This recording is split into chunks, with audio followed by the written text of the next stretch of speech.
Hello everyone, welcome back to my channel Manimanthan Konda. Today I am back with the science experiment.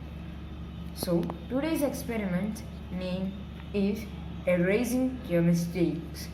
You can erase your mistakes using these materials: a book, a earbud, a highlighter, and a lemon. For suppose if you are reading an article and you are highlighting the important points, then by mistake you go out of the way, out of the line. Then if you want to correct it, how do you do it? So for this, take a lemon piece and an earbud. Add the lemon juice to the corner of the earbud. Now you can just do it like this. See, it's gone. Right. Do you know why?